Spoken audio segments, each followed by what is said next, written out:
Kalau kemarin kita udah nyicipin monitor gaming OLED sampai 360 Hz, kali ini kita back to the basic lagi ke monitor IPS 24 inch yang sampai 180 Hz.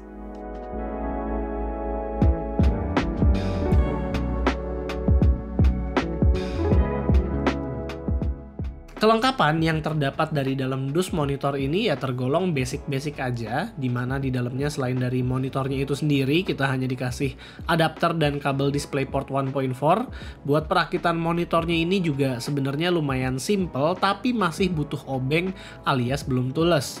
Kita tinggal kencengin aja kaki ke tiangnya dengan satu sekrup, dan dari tiang ke panelnya itu butuh dua sekrup yang sudah disediakan di kemasan. Bentuk dari monitornya ini termasuk basic, ya gaming, tapi udah cukup cantik.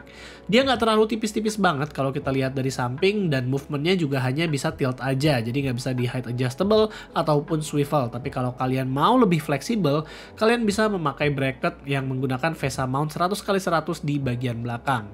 Bagian bercolokannya hanya ada HDMI 2.0 dan DisplayPort 1.4, ditambah ada headphone jack juga, jadi tidak ada USB pass-through di sini. Lalu, karena kita nggak dikasih aksesoris untuk rapihin kabel sama sekali, kalau gue sih improvisasi pakai velcro seperti ini untuk ngiket kabel di belakang agar terlihat lebih clean. Panelnya berukuran 24 inch IPS, resolusinya Full HD dengan refresh rate sampai 180 Hz. Color gamutnya lumayan oke, sRGB-nya 100%, dan Adobe RGB ataupun DCI-P3-nya itu juga sudah mencapai 80%-an.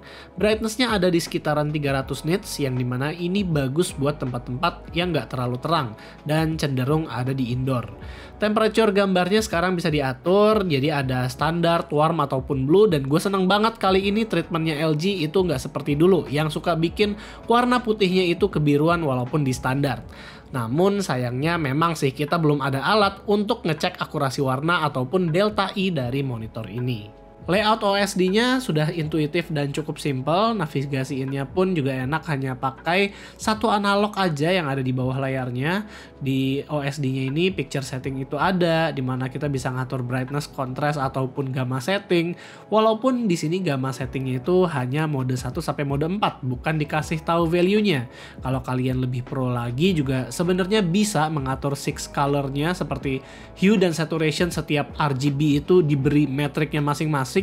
Namun kalau kita sih hanya stock enjoyers aja yang menggunakan standar warna dari dia.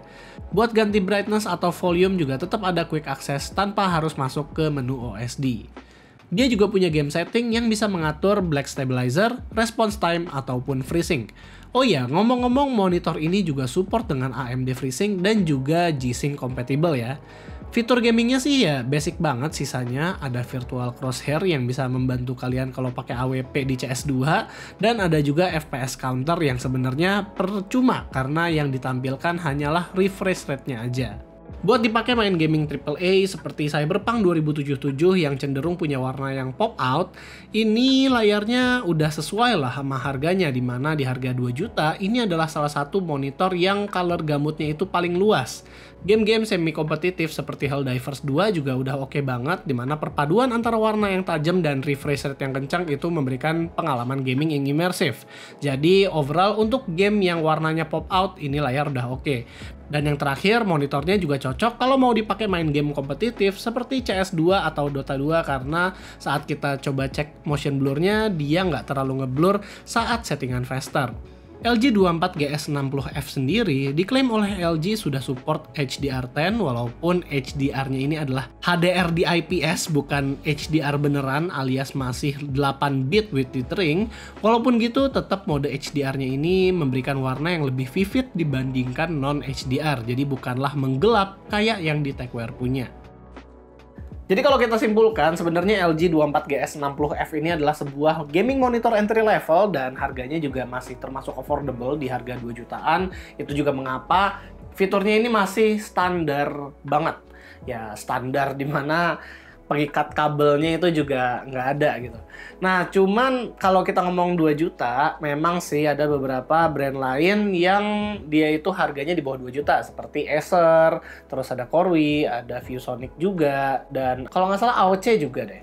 Nah, dia ini masih lebih murah daripada Asus sih. Asus yang TUF itu dia masih lebih mahal daripada gaming monitor yang ini dengan spek yang sama. Ya kalau misalnya yang kualitas warna, treatmentnya dia, terus juga fitur-fiturnya si LG ini hanya ada eksklusif di LG aja. Dan juga dia udah menggaransikan monitornya sampai 3 tahun spare part dan panel. Jadi kalau kalian suka dengan videonya, jangan lupa untuk kasih kita like, share, dan subscribe. Dan di sini gua Rizky, always stay safe and stay healthy.